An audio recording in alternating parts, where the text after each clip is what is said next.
الحمد لله وكفى وسلام على عباده الذين اصطفى أما بعد أعوذ بالله من الشيطان الرجيم بسم الله الرحمن الرحيم والذين آمنوا وهاجروا وجاهدوا في سبيل الله والذين آووا ونصروا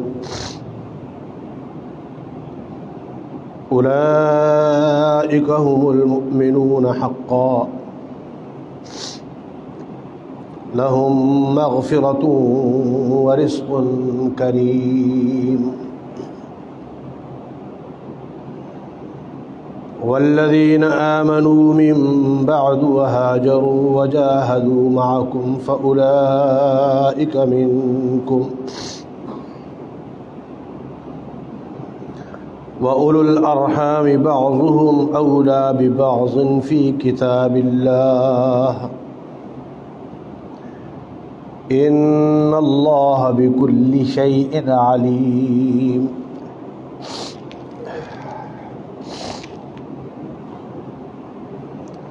والذین آمنوا اور وہ لوگ جو ایمان لا چکے وہاجروا اور جو ہجرت کر چکے وجاہدوا فی سبیل اللہ اور اللہ کے راستے میں جہاد کرتے ہیں والذین آووا ونصروا اور وہ لوگ جنہوں نے ان کو ٹھکانہ دیا اور ان کی مدد کی اولئک هم المؤمنون حقا وہ پکے سچے مومن ہیں لہم مغفرۃ ورزق کریم ان کے لیے مغفرت کا پروانہ ہے اور رزق کریم کا وعدہ ہے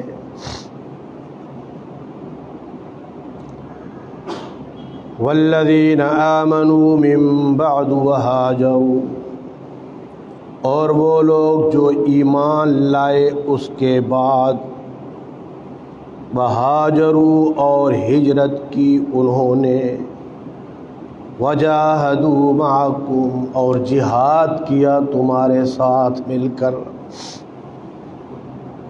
فأولئک منکم بس یہ لوگ بھی تمہارے ہی ساتھ ہیں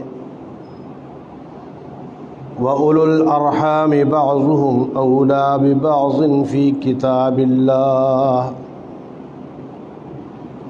اور رشتوں ناتوں میں بعض ان میں سے زیادہ حقدار ہیں بعض کے ساتھ اللہ کی کتاب میں ان اللہ بکل شیء علیم بے شک اللہ ہر چیز کو جاننے والا ہے صدق اللہ العظیم وصدق رسولہ النبی الکریم ونحن على ذلك لمن الشاهدين والشاكرين والحمد لله رب العالمين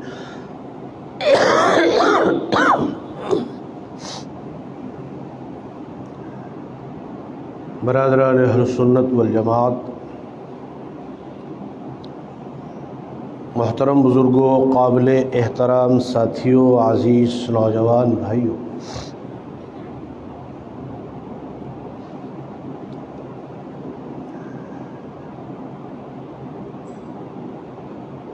صحابہ کرام رضوان اللہ علیہم اجمعین کے بارے میں اللہ رب العزت نے قرآن پاک میں ان کے جو اوصاف بیان کیے ہیں ان کا تذکرہ ہو رہا ہے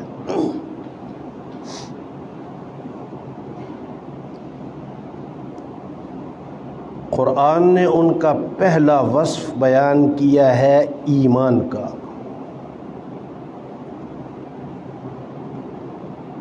اور یہ بات میں کئی دفعہ واضح کر چکا ہوں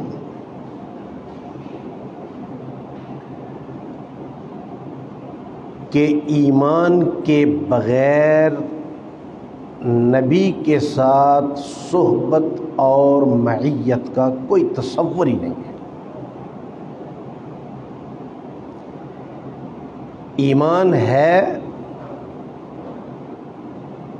تو حبشے کا غلام بھی نبی کا صحابی ہے، ایمان نہیں ہے تو نبی کا چچا بھی نبی کا صحابی نہیں ہے۔ ایمان بنیادی اتھارٹی ہے۔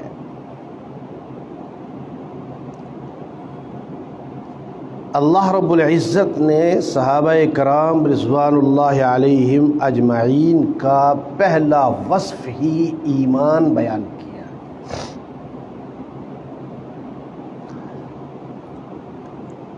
اللہ رب العزت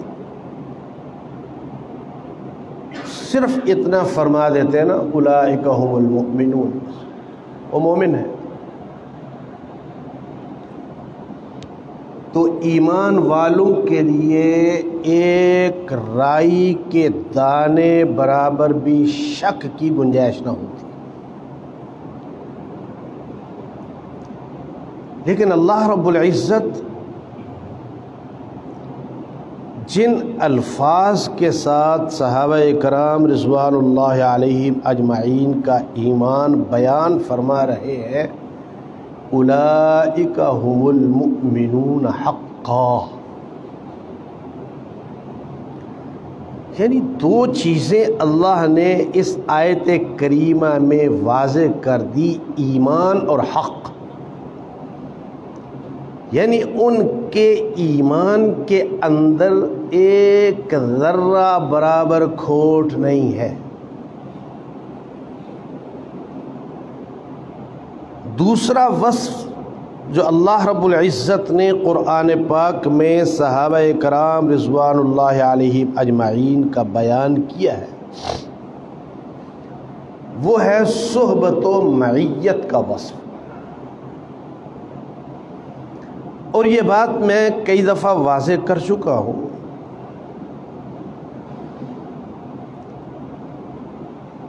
کہ صحابہ کرام رضوان اللہ علیہم اجمعین کو باقی ساری امت سے خاص طور پر ممتاز کرنے والی چیز صحبت و معیت ہے۔ ہمارا اہل سنت والجماعت کا یہ عقیدہ اور ایمان ہے کہ صرف اس امت کے نہیں، پہلی بھی تمام امتوں کے صدیقین، صالحین، شہداء، اولیاء، سب کے مقام کو ترازو کے ایک پلڑے میں رکھ دیا جائے اور حضور علیہ الصلاۃ والسلام کی صرف ایک لمحے کی، ایک منٹ کی صحبت نبوت دوسرے پلڑے میں رکھ دی جائے تو یہ تمام ولایتیں مل کر اس ایک لمحے کی صحبت کا مقابلہ نہیں کر سکتی۔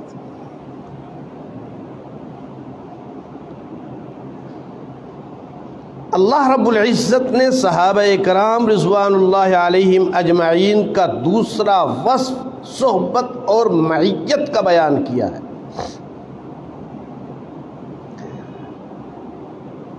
حضرت امام شافعی رحمہ اللہ تعالی سے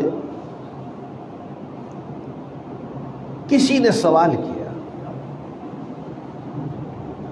کہ حضرت عمر ابن عبد العزیز رحمۃ اللہ علیہ افضل ہیں یا حضرت امیر معاویہ رضی اللہ تعالیٰ عنہ افضل ہیں؟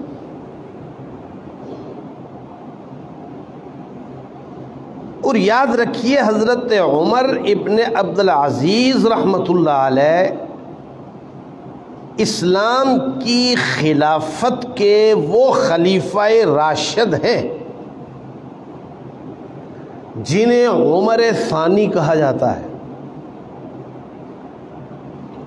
جن کے دور کے اندر عدل اور انصاف اپنے عروج پر تھا۔ امام حافظ ابن کثیر رحمۃ اللہ علیہ نے ان کے دور کا ایک واقعہ لکھا ہے کہ دمشق کے قریب ایک چرواہا بکریاں چرانے کے لیے گیا، ایک بھیڑیا آیا اور بکری اٹھا کے لے گیا۔ چرواہے نے بچانے کی کوشش کی لیکن نہیں بچا۔ وہ آیا، آ کے اس نے اپنے مالک کو بتایا کہ مالک آج عجیب واقعہ ہو گیا، آج تک کتنے سال ہو گئے کبھی کسی بھیڑیے کو جسارت نہیں ہوئی کہ وہ ریوڑ سے بکری اٹھا کے لے جائے۔ آج ایک بھیڑیا بکری اٹھا کے لے گیا۔ چرواہے نے جو ہی یہ بات کی، مالک چیخے مار مار کے رونے لگا، دھاڑے مار مار کے۔ لوگ حیران ہو گئے، اتنا مالدار آدمی ہے، اگر ایک بکری بھیڑیا لے گیا تو کیا فرق پڑا؟ سارے پریشان ہوئے، ان سے پوچھا اللہ کے بندے کیا ہوا، ایک بکری لے گیا نا؟ اس نے کہا مسئلہ بکری کا نہیں ہے، مجھے ایسے معلوم ہوتا ہے کہ عمر ابن عبدالعزیز کا انتقال ہو گیا ہے، کہ زمین پر عمر ابن عبدالعزیز کی حکومت ہو اور بھیڑیا بکری لے جائے، ہو نہیں سکتا۔ جب تحقیق کی گئی تو پتہ چلا کہ واقعی اسی وقت حضرت امیر المؤمنین کا انتقال ہوا تھا۔ اب وہ عمر ابن عبدالعزیز رحمۃ اللہ علیہ، ان کے بارے میں اور حضرت امیر معاویہ رضی اللہ تعالی عنہ کے بارے میں سوال کرنے والا سوال کر رہا ہے، ان میں سے افضل کون ہے، ان میں سے زیادہ مرتبے والا کون ہے؟ تو امام شافعی رحمۃ اللہ علیہ کا چہرہ غصے سے بھر گیا۔ یہ کوئی سوال ہے کرنے والا؟ کہاں امیر معاویہ اور کہاں عمر ابن عبدالعزیز؟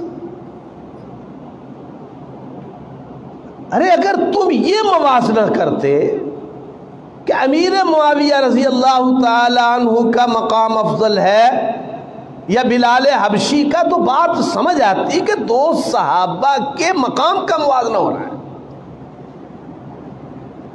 تم امیر معاویہ رضی اللہ تعالی عنہ کے مقام کا موازنہ کر رہے ہو عمر ابن عبدالعزیز رحمۃ اللہ علیہ سے۔ تو امام شافعی رحمۃ اللہ علیہ نے فرمایا تم امیر معاویہ رضی اللہ تعالی عنہ اور عمر ابن عبدالعزیز رحمۃ اللہ علیہ کے مقام کا مقابلہ کرتے ہو؟ بخدا پیدا کرنے والے کی قسم، امیر معاویہ رضی اللہ تعالی عنہ نے حضور نبی کریم صلی اللہ تعالی علیہ وسلم کے ساتھ مل کر، خلفائے راشدین کے ساتھ مل کر اللہ کے راستے میں جو جہاد کیا ہے، اس جہاد کے اندر وہ جس گھوڑے پر سوار تھے، سفر کرتے ہوئے راستے کا گرد و غبار ان کے گھوڑے کی ناک میں آ کر میل بن گیا، وہ میل بھی عمر ابن عبدالعزیز سے اعلیٰ ہے.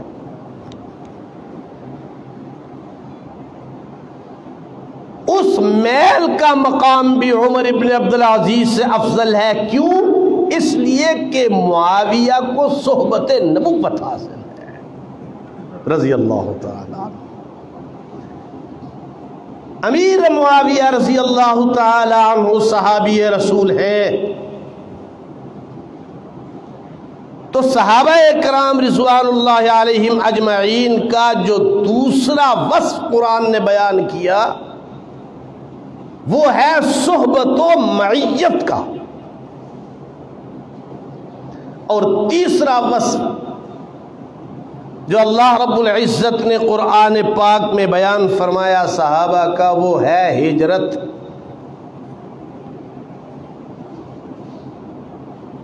اور میں گزشتہ جمعے کو بیان کر چکا ہوں، کسی بھی ریاست کی 3 صورتوں میں سے ایک صورت ہو سکتی ہے.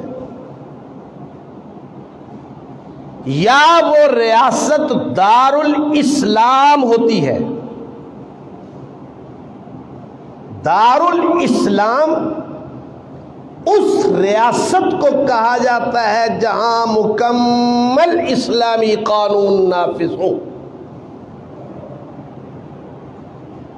جہاں عدالت اسلام کے مطابق ہو، حکومت اسلام کے مطابق ہو، سیاست اسلام کے مطابق ہو، معیشت اسلام کے مطابق ہو، ثقافت اسلام کے مطابق ہو، تہذیب اسلام کے مطابق ہو، جہاں پوری کی پوری سوسائٹی، پورے کا پورا نظام، پورے کا پورا سسٹم اسلامی ہو، وہ ریاست ہوتی ہے دار الاسلام. اور دوسری ریاست ہوتی ہے جسے کہتے ہیں دار الامن، دار السلام یا دار الامن.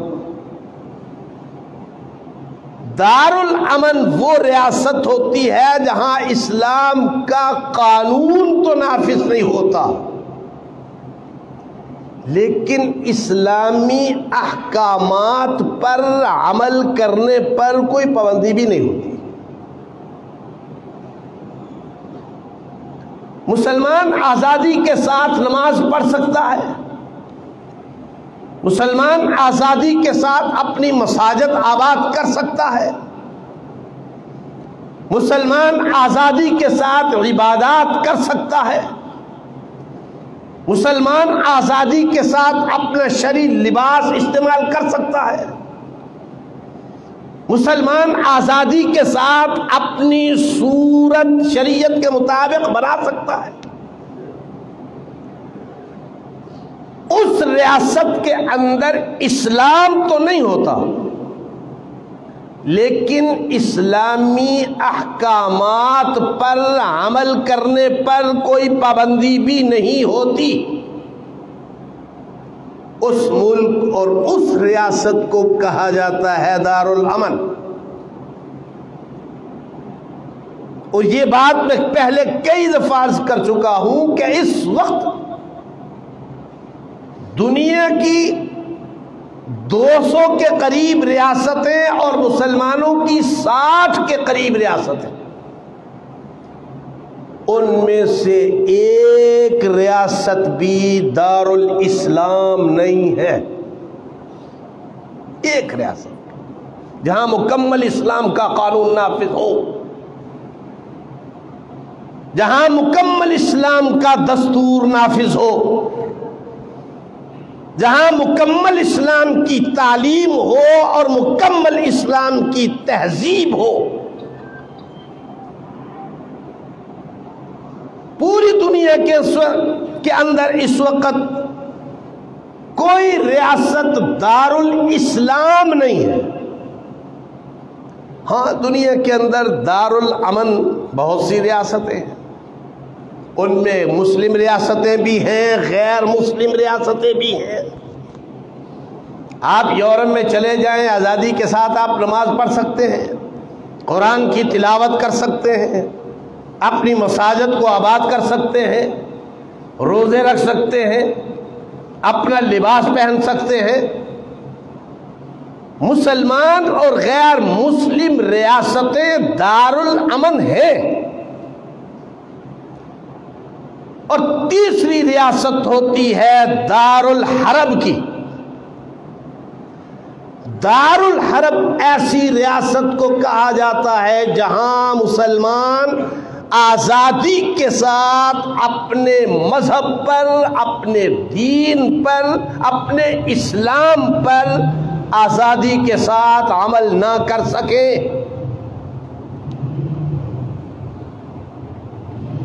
اب ایسی ریاست جو دارالحرب ہوتی ہے، جہاں مسلمان آزادی کے ساتھ اسلام پر عمل نہیں کر سکتا، جہاں مسلمان آزادی کے ساتھ اپنے مذہب کی پیروی نہیں کر سکتا، اپنے رسول کی اطاعت نہیں کر سکتا، وہاں مسلمان کے لیے دو ہی صورتیں ہوتی ہیں۔ اگر مسلمان کے پاس طاقت ہے تو جہاد کرے، اگر مسلمان کے پاس طاقت نہیں ہے تو اپنا ایمان بچانے کے لیے ہجرت کرے۔ دو ہی راستے ہوتے ہیں۔ اگر طاقت ہے تو جہاد کرے، اگر طاقت نہیں تو اپنا ایمان بچانے کے لیے ہجرت کرے۔ میں سیرت کے حالات میں تفصیل کے ساتھ بیان کر چکا ہوں کہ جس وقت حضور نبی کریم صلی اللہ تعالی علیہ وسلم نے اور صحابہ کرام رضوان اللہ علیہم اجمعین نے مکہ مکرمہ سے ہجرت کی تھی، اس وقت مکہ مکرمہ کے حالات کیا تھے؟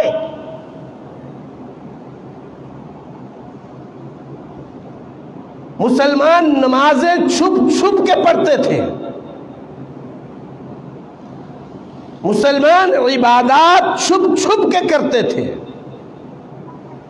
مسلمان قرآن کی تعلیم چھپ چھپ کے حاصل کرتے تھے۔ اس وقت مسلمان مکہ مکرمہ کی حیثیت دارالحرب کی تھی۔ حضور علیہ الصلوۃ والسلام نے ہجرت کا حکم دیا، صحابہ کرام رضوان اللہ علیہم اجمعین بھی ہجرت کر گئے، اور حضور نبی کریم صلی اللہ تعالی علیہ وسلم بھی ہجرت کر گئے۔ یہ تین اوصاف قرآن نے صحابہ کرام رضوان اللہ علیہم اجمعین کے بیان کیے، جو میں گزشتہ جمعوں میں تفصیل کے ساتھ بیان کر چکا ہوں، آج اس کا خلاصہ بیان کر دیا ہے۔ قرآن پاک نے صحابہ کرام رضوان اللہ علیہم اجمعین کا چوتھا وصف بیان کیا ہے، نصرت کا۔ چوتھا وصف کون سا ہے؟ نصرت کا۔ نصرت کا معنی کیا ہے؟ ہجرت کرنے والا اپنا سب کچھ چھوڑ چھاڑ کے جہاں آ جائے، وہاں کے مسلمان اپنے مال و اسباب میں اپنے ان مہاجر بھائیوں کو برابر کا شریک کر لے،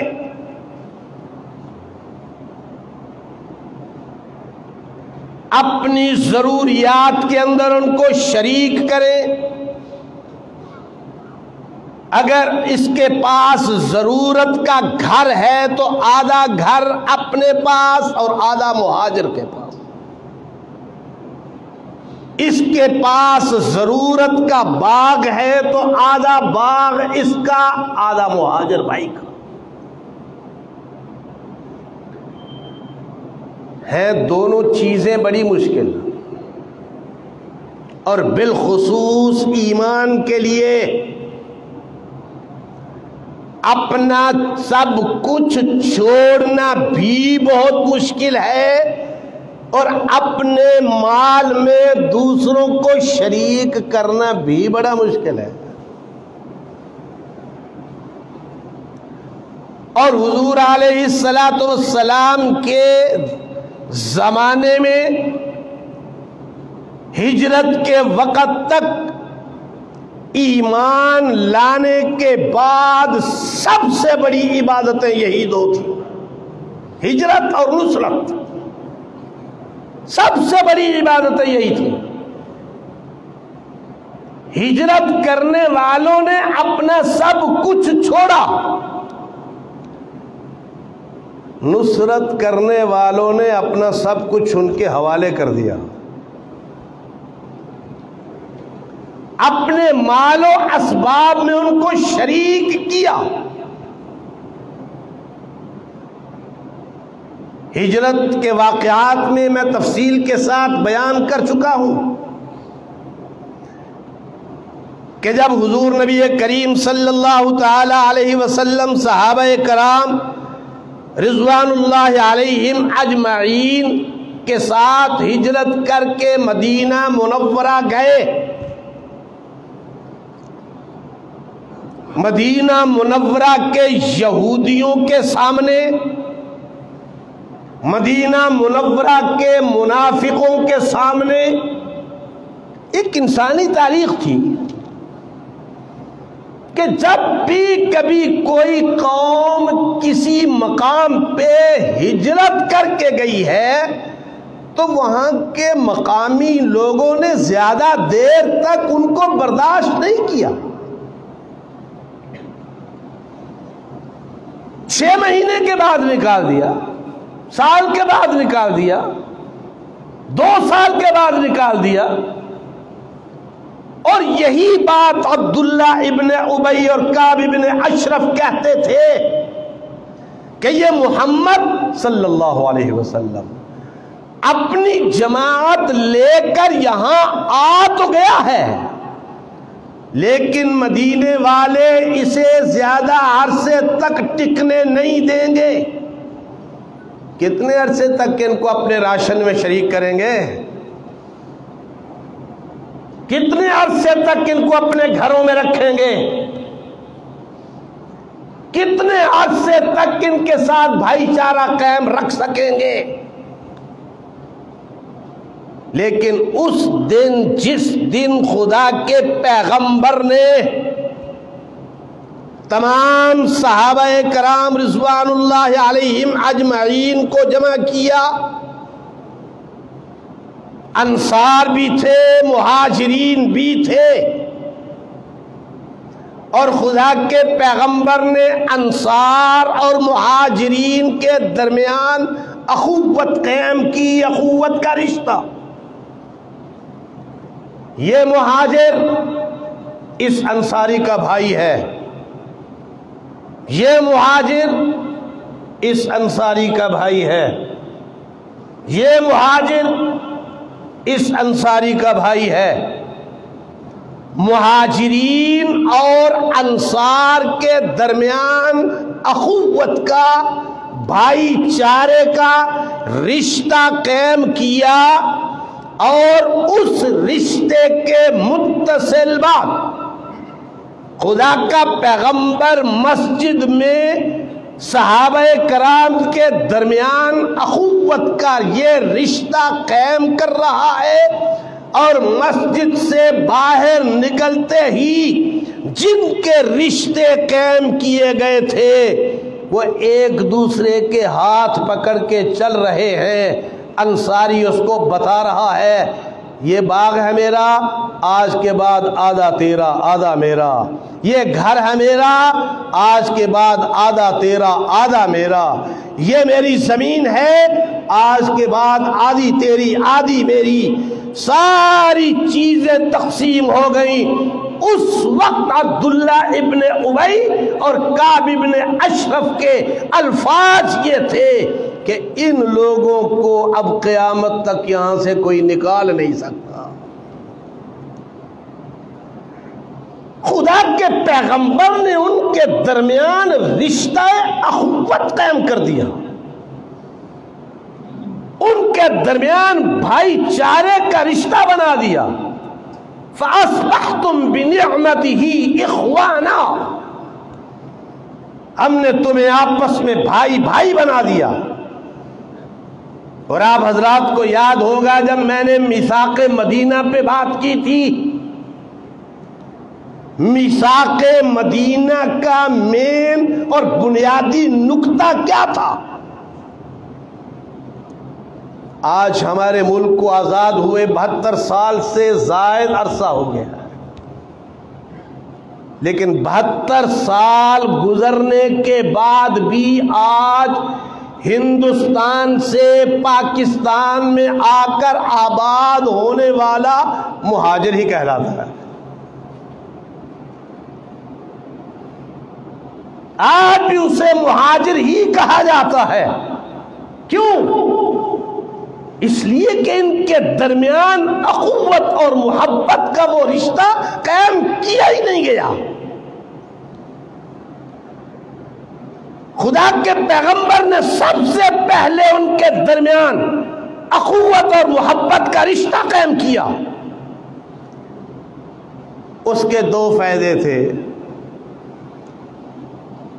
ایک تو یہ کہ اخوت کا رشتہ جن افراد کے درمیان قائم ہو جاتا ہے ان کے آپس کے تعلقات مزید مضبوط اور مستحکم ہو جاتے۔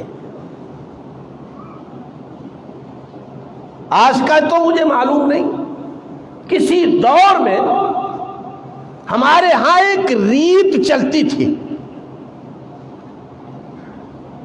کہ ایک آدمی دوسرے آدمی کو اگر اپنا بھائی بناتا تو وہ اپنی پگڑیاں تبدیل کرتے تھے۔ یہ اپنی پگڑی اس کو پہنا دیتا، وہ اپنی پگڑی اس کو پہنا دیتا، اور اس کے بعد اس بھائی چارے کے رشتے کو موت تک نبھایا جاتا تھا۔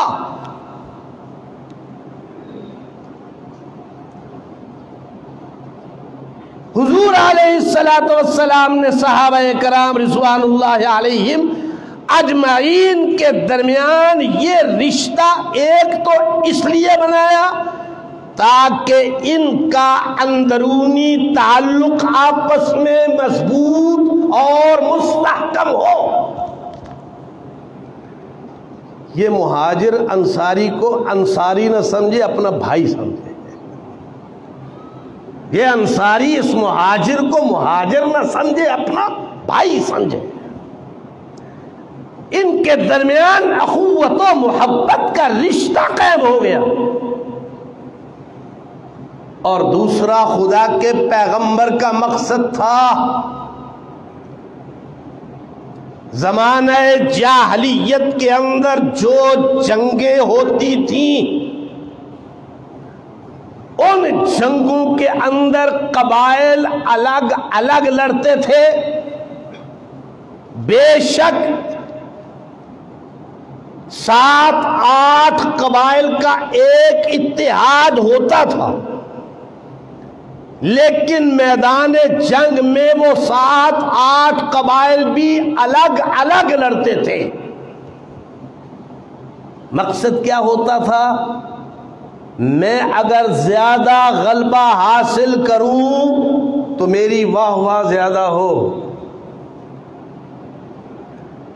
لیکن خدا کے پیغمبر نے صحابہ کرام کے درمیان سے وہ تعلق کمزور کرنے والی چیز ختم کر دی۔ اب تم 2 قبیلے نہیں، ایک امت ہو۔ اب انصار اور مہاجرین 2 الگ الگ گروہ نہیں بلکہ ایک امت ہو۔ خدا کے پیغمبر نے تمام صحابہ کرام کو، مہاجرین اور انصار کو محبت و اخوت کے رشتے کے اندر پرو کے کفار کے خلاف ایک دیوار بنا دیا. اور اگر آپ مدینہ منورہ کی وہ 10 سالہ تاریخ دیکھیں تو انصار اور مہاجرین کا آپس میں رشتہ آپ کو صرف مدینے کی گلیوں بازاروں میں ہی نظر نہیں آئے گا، بلکہ میدان جہاد میں بھی وہ رشتہ آپ کو اتنا ہی مضبوط نظر آئے گا.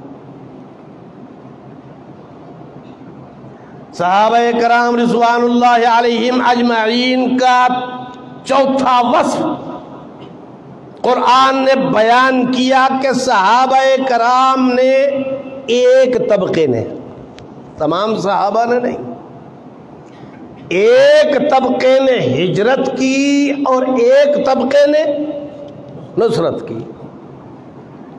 اب قرآن نصرت کے بھی 2 پہلو بیان کر رہا ہے.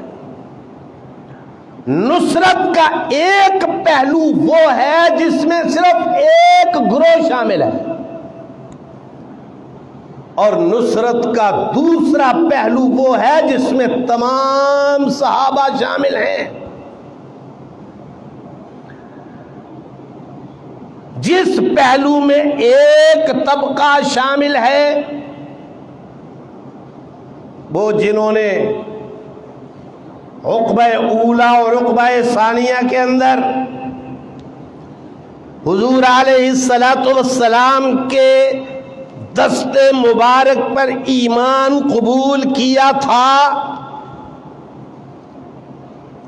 اور میں ہجرت کے واقعات میں تفصیل کے ساتھ بیان کر چکا ہوں کہ جب انہوں نے حضور علیہ السلام کو مدینہ منورہ آنے کی دعوت دی، حضور علیہ السلام نے خوشی کے ساتھ اس دعوت کو قبول کیا. ان کے دل کے اندر خدشہ پیدا ہوا، ان انصار صحابہ کے دل کے اندر ایک خدشہ پیدا ہوا. اس وقت مکے کی سرزمین حضور علیہ السلام کے لیے تنگ ہے.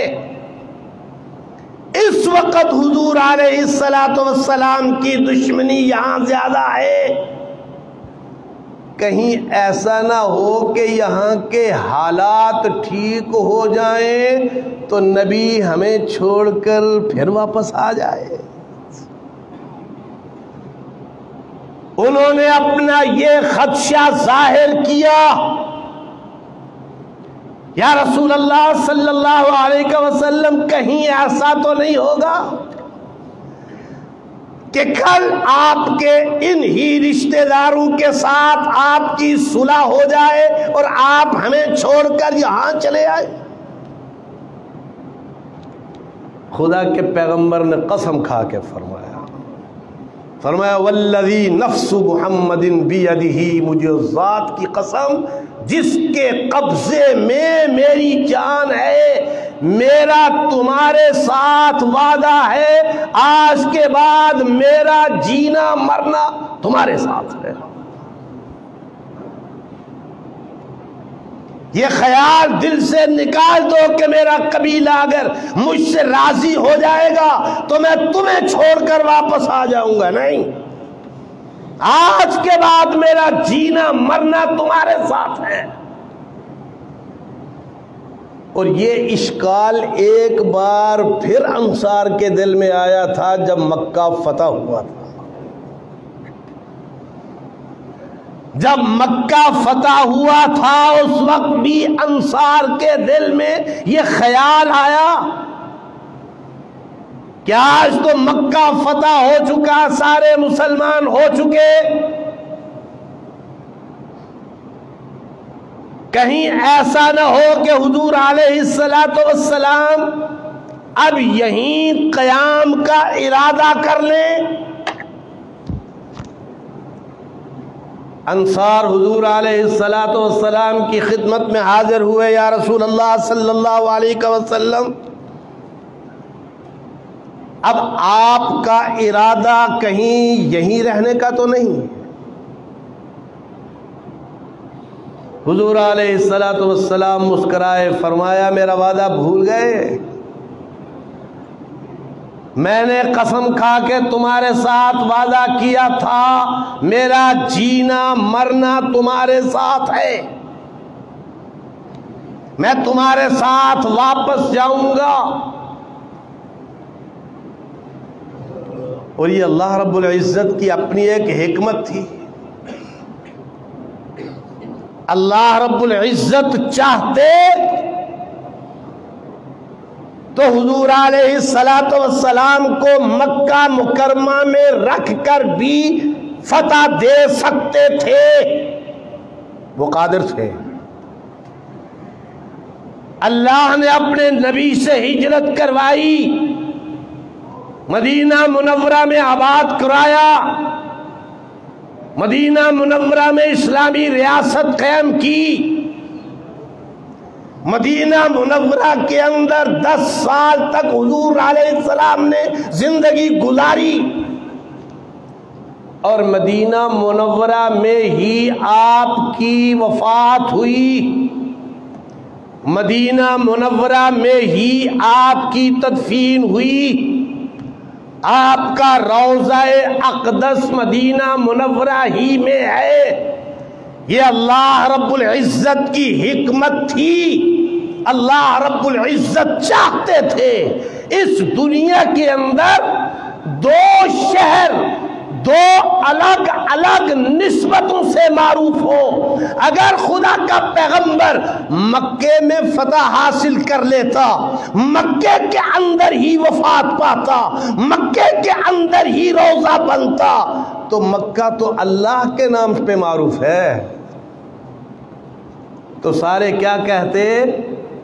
نبی اللہ کے شہر میں مدفون ہے، نبی اللہ کے شہر کے اندر قیام پذیر ہے، لیکن اللہ نے مدینہ منورہ کے اندر نبی کا روضہ بنوا قیامت تک آنے والی انسانیت کو بتا دیا، اگر اس دھرتی پر ایک شہر میری نسبت سے معروف ہوگا تو دوسرا شہر میرے نبی کی نسبت سے معروف ہوگا۔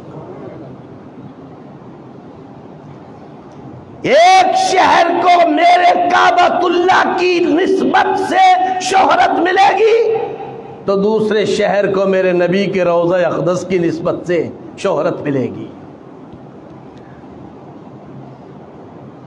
انصار نے حضور علیہ الصلوۃ والسلام سے پوچھا، یا رسول اللہ صلی اللہ علیہ وسلم، کہیں آپ ہمیں چھوڑ تو نہیں دیں گے؟ فرمایا نہیں، یہ کبھی نہیں ہو سکتا، میں نے تمہارے ساتھ وعدہ کیا ہے، اب تمہارے ساتھ ہی زندگی گزاروں گا۔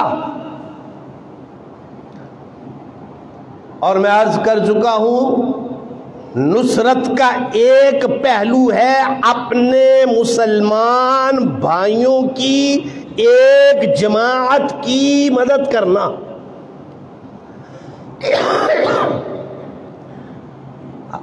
اور نصرت کا دوسرا پہلو ہے جس میں تمام صحابہ کرام رضوان اللہ علیہم اجمعین شامل ہیں۔ وَيَنْصُرُونَ اللَّهَ وَرَسُولَهُ، یہ تمام صحابہ، انصار ہو، مہاجرین ہو، کسی بھی قبیلے سے ان کا تعلق ہو، یہ اللہ اور اس کے رسول کی مدد کرنے والے ہیں۔ اللہ اور اس کے رسول کی مدد کرنے کا کیا مطلب ہے؟ رازی رحمہ اللہ تعالی فرماتے ہیں، اللہ اور اس کے رسول کی مدد کرنے کا مطلب یہ ہے کہ اللہ کی زمین پر اللہ کی حدوں کو قائم کرنا. زمین کس کی ہے؟ ذرا اونچی آواز سے. تو حدیں کس کی ہونی چاہیے؟ قانون کس کا ہونا چاہیے؟ نظام کس کا ہونا چاہیے؟ اللہ اور اس کے رسول کی مدد کرنے کا مطلب یہ ہے اللہ کی زمین پر اللہ کی حدوں کا قائم کرنا. اللہ اور اس کے رسول کی مدد کرنے کا مطلب یہ ہے اللہ کے دیے ہوئے وجود پر اللہ کے احکامات کو لاگو کرنا. مطلب دونوں سمجھ گئے؟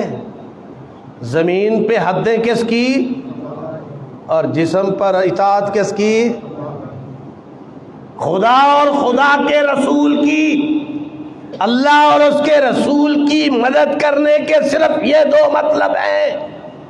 زمین پر نظام بناؤ تو اللہ کا، جسم پر اطاعت لاؤ تو خدا اور رسول کی. اور اللہ صحابہ کرام کی ضمانت دے رہے ہیں وَيَنْصُرُونَ اللَّهَ وَرَسُولَهُ. صحابہ کرام نے زمین پر حدیں قائم کی تو کس کی؟ ذرا اونچی آواز سے. میں آپ سے پوچھتا ہوں اللہ کی حدیں قائم کرنے والا ظالم ہو سکتا ہے؟ اللہ کی حدیں قائم کرنے والا غاصب ہو سکتا ہے؟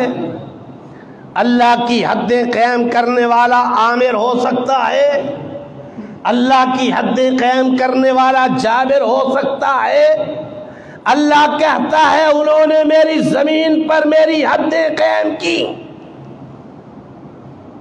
اب اگر کوئی کہے کہ انہوں نے ظلم کیا، انہوں نے جبر کیا، میں کہوں گا اللہ کا قرآن سچا تو جھوٹا. اللہ کا قرآن کھل کے کہتا ہے وَيَنْصُرُونَ اللَّهَ وَرَسُولَهُ.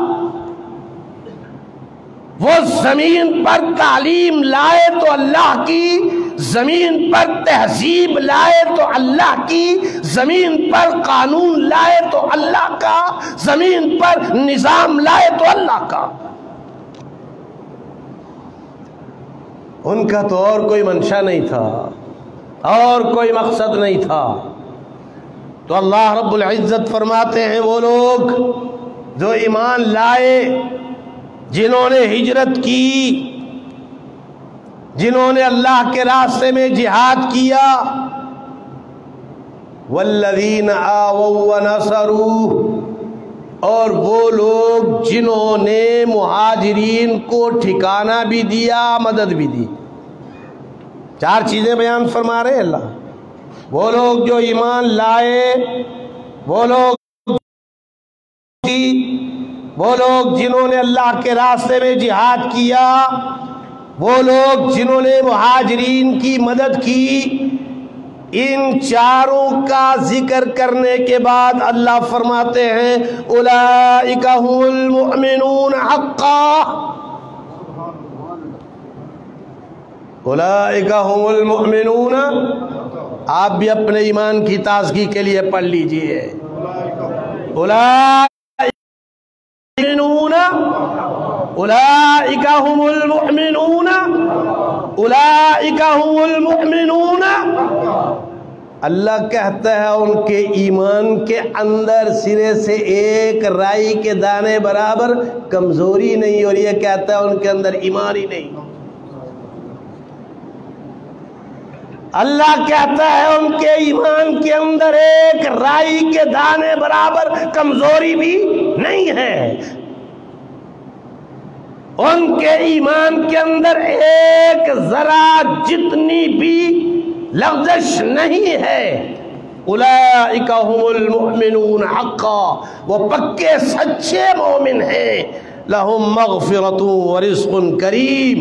اللہ نے ان کے ساتھ بخشش کا وعدہ کر لیا ہے اور رزق کریم کا وعدہ بھی کر لیا ہے. میں پچھلے کسی جمعے میں وضاحت کر چکا ہوں. ایک ہے رزق رحیم، ایک ہے رزق کریم، رزق رحیم کافر کو بھی ملتا ہے، رزق کریم جنتیوں کو ملے گا۔ اللہ رحیم ہے، رحیم ہونے کی بنا پہ رزق وہ کافروں کو بھی دیتا ہے، وہ توحید کے دشمنوں کو بھی دیتا ہے، وہ رسالت کے منکروں کو بھی دیتا ہے، وہ غیر مسلموں کو بھی دیتا ہے، لیکن رزق کریم جنت کے علاوہ کسی کو نہیں۔ اللہ یہاں وعدہ کر رہے ہیں لہم مغفرۃ ورزق کریم، باقی انشاءاللہ العزیز آئندہ